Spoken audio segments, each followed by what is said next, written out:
Hey guys, this is God of Politics, and welcome to a brand new video. But before we get started with this video, please like this video and subscribe to the channel. Also follow me on Twitter and join the Discord. Those are both linked down in the description. But in today's video, I'm going to be doing another hypothetical 2024 election prediction video.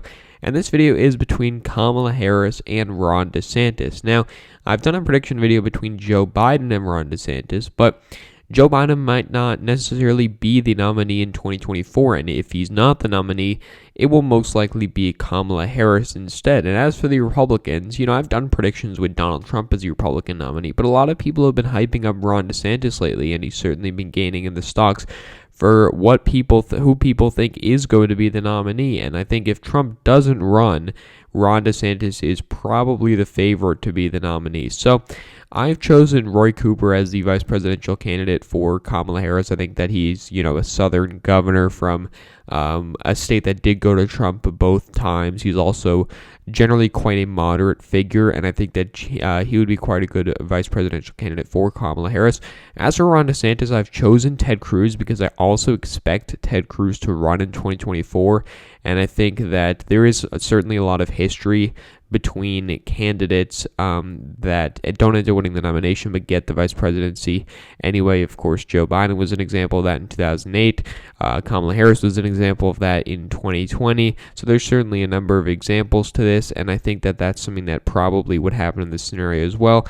Maybe Ron DeSantis wants to choose someone from the Rust Belt. Maybe that candidate will appear in the next couple of years, maybe in 2022 if a Republican wins in the governor race, but I'm not sure yet, and that's why I've put Ted Cruz, a well-known figure, as a VP candidate. But enough talking, let's get right into this prediction. So, as always, we will start with these safe states, which include Idaho, Montana, Wyoming, North Dakota, South Dakota, Utah. I think Alaska probably would be safe. Some people are saying it could be a little bit closer, and it was almost a likely margin in the 2020 election, but as of now, I'm just going to say it's a safe margin. All of Nebraska except for the 2nd District, Kansas, Oklahoma, Missouri, Arkansas, Louisiana, Mississippi, Alabama, Tennessee, Kentucky, Indiana, West Virginia, as well as South Carolina.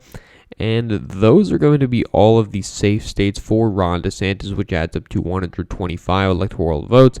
As for Kamala Harris, she will win Washington, Oregon, California, as well as Colorado, Hawaii, Illinois, as well as New York, Vermont, Massachusetts, Connecticut, Rhode Island, New Jersey, Maryland, Delaware, D.C., and Maine's 1st District, which adds up to 191, plus we're going to also add Virginia to that. So 204 safe electoral votes for Kamala Harris and 125 safe electoral votes for Ron DeSantis. Now, getting into the likely margin states, I think Iowa and Ohio are both going to be states that go by likely margins.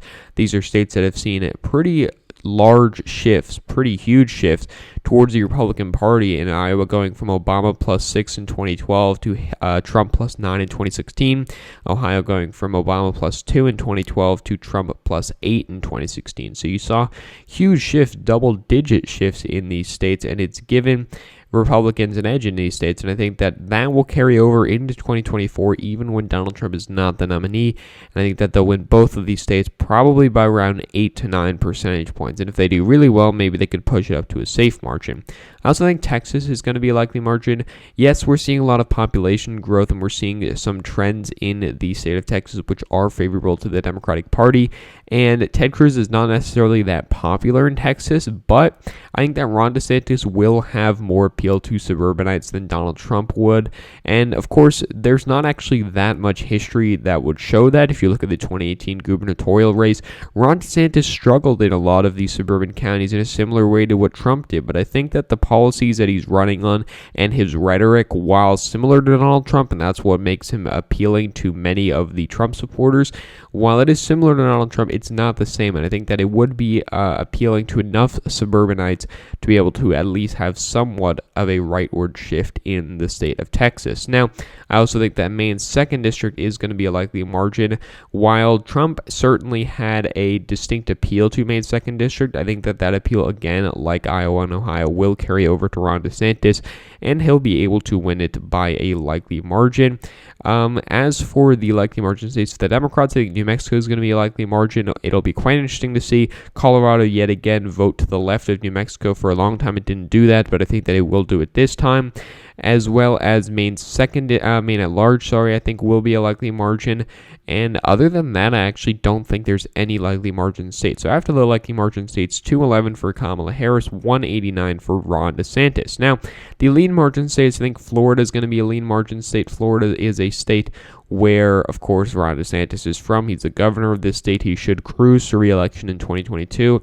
And in 2024, if he's up, I think that he'll win Florida probably by 4 to 5 percentage points. And that's a very big win in Florida, of course. It's hard to get big victories in Florida. And many people might be saying, why is it not a likely margin? Well, it's hard to get very big victories in Florida. Even George Bush couldn't get a 5% victory. Donald Trump only got a 3% victory. So I think Ron DeSantis, while he could get upwards of 5%, as of now, I'm just going to say it's going to be between 4 and 5 percentage points. Now, the rest of the elite margin states, I actually don't think there are any for Ron DeSantis, but for Kamala Harris, I think New Hampshire will be a lean margin state. This is a state Democrats have historically done quite well. Joe Biden did well here as well.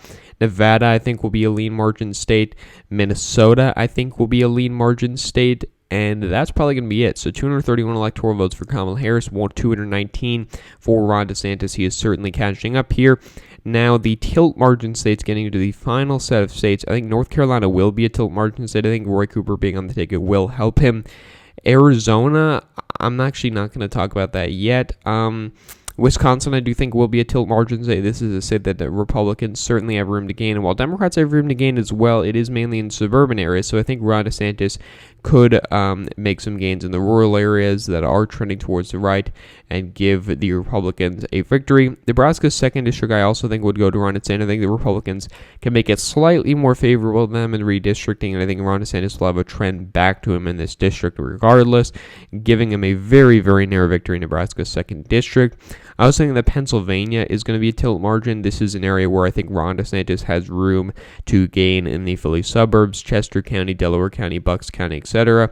And while he may lose a little bit of ground in the rural areas, I don't think it's going to offset the gains that he's going to make in the suburban areas, which would give him a victory there. And now you can see here Ron DeSantis at 265 electoral votes. And Kamala Harris has 231, and you can see that there's 3 states outstanding here with 42 electoral votes worth. Ron DeSantis wins any one of them and he wins the election. But I actually think that all 3 of them would go to Kamala Harris.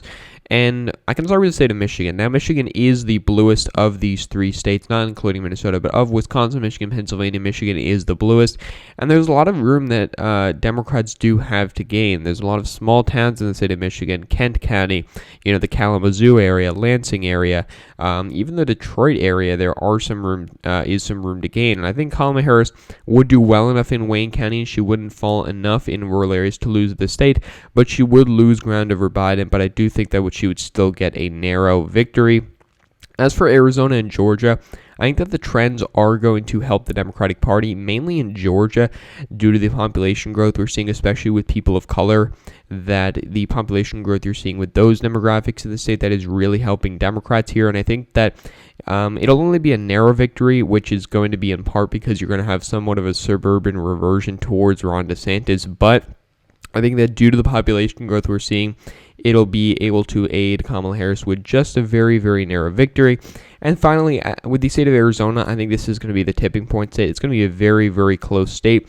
But I think that Kamala Harris will be able to hold enough ground with white suburbanites, and she probably actually might be able to gain a little bit of ground with Hispanics if they can actually target them and campaign with them.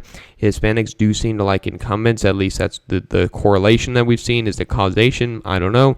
But I think that Kamala Harris, if she does target the Hispanic group more in Arizona, because she's going to recognize that it's a very important state, I think that this is a state that she can very, very narrowly win. But I can honestly see this going either way. I could see this going to Ron DeSantis. He gets 276. And I can also see it going to Kamala Harris getting 273. So either scenario could happen, but overall, this would be a very close election. But I think that, summarizing all of the factors, I think Kamala Harris does have a slight edge. So thank you all for watching this video. Please like this video and subscribe to the channel. Also follow me on Twitter and join the Discord. Those are both linked down in the description. But again, guys, thank you all for watching this video, and I will see you guys later.